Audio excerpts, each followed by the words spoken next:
गांव के तालाब पर सूरज की सुनहरी किरणें पानी की सतह पर नाच रही थीं। कालू काका अपनी पुरानी फटी बरमूडा में पानी में जाल फेंक रहे थे। उनकी काली घनी दाढ़ी हवा में हल्की हल्की हिल रही थी और उनकी आंखें पानी की गहराई को ताक रही थीं। एक धीमी लहर उठी, जाल को अपनी आगोश में ले लिया। तभी धूल उड़ाता हांफता हुआ छोटू तालाब के किनारे चिल्लाता हुआ आ पहुंचा।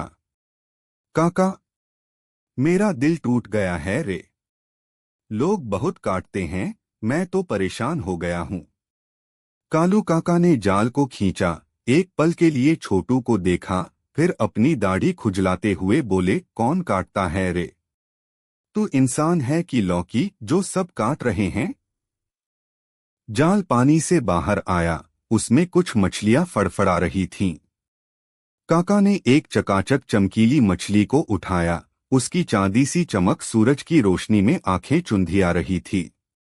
देख छोटू, यह झूठलो मछली दिखेगी हीरोइन, इतनी खूबसूरत कि तू बस देखता रह जाएगा, पर पहली बात में ही धोखा दे देगी। छोटू की आंखें बड़ी हो गईं। मतलब मेरी पिंकी जैसी? काका ने मछली को वापस पानी में छोड़ा। हाँ, वही जो रोज बोलती थी, कल बाल धोए आज नहीं, और अगले दिन भी बोलती कल धोए आज नहीं। आखिरकार पता चला 3 महीने से नहीं धोए। काका की आवाज में एक अजीब सी हंसी थी।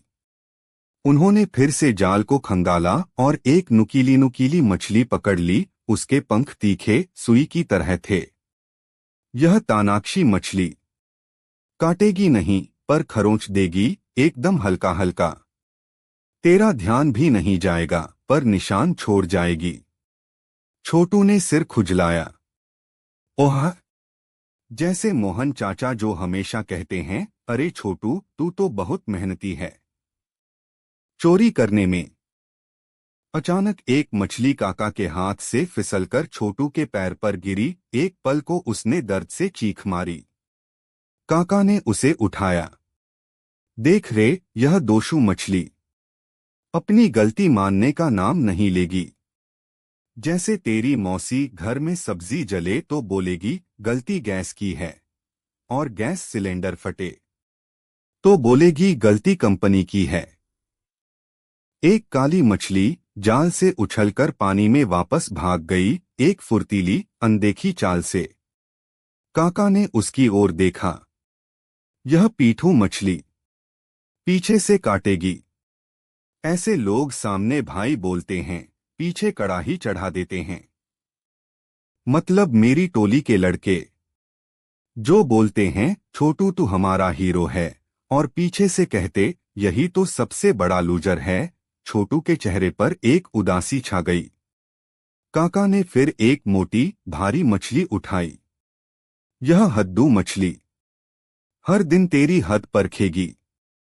जैसे गांव की चुन्नी पहले झूमर मांगती है, फिर कंघी, फिर तेल, फिर मोबाइल। आखिर बोली, लड़का भी दिला दे। काका की आंखों में शरारत तैर रही थी। उन्होंने एक मछली को उठाया जो मरने का नाटक कर रही थी। उसकी आंखें आधी खुली थीं, शरीर शांत। देख, यह बेचारू मछली हमेशा दुखड़ा रोएगी।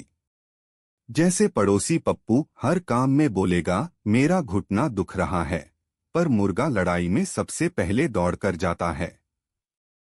आखिरी मछली जो जाल में बची थी, वह चमकदार थी। उसकी त्वचा पर इंद्रधनुषी रंग चमक रहे थे, पर काका उसे सावधानी से पकड़े हुए थे। यह सबसे खतरनाक मीठूस हर मछली मीठा बोलेगी, पर काटेगी गहरा। तुझे पता भी नहीं चलेगा, और जहर रगों में दौड़ जाएगा। छोटू को कुछ याद आया, उसका चेहरा सिकुड़ गया। मतलब सुष्मिता दीदी जो बोलती हैं, अरे छोटू, तू तो बहुत सीधा है, इसीलिए सब तुझे बेवकूफ बना देते हैं। काका ने जाल समेटा, उसकी रस्सियां उनके हाथों में कस गईं। देख बच्चू, दुनिया तालाब है, लोग मछलियां। कुछ खाई जाती हैं, कुछ खा जाती हैं। काम की है तो रख। सिर चढ़े तो पक और छोड़ दे तालाब में। छोटू ने गहरी सांस ली। उसकी आंखों में अब उदासी नहीं बल्कि एक नई समझ थी। काका, आपने तो दुनिया की सबसे बढ़िया थ्योरी सिखा दी। काका ने अपने कंधे उचकाए। एक हल्की मुस्कान उनके चेहरे पर फैल गई। थ्योरी नहीं रे, आज सब्जी नहीं मिली तो तालाब ले आया था।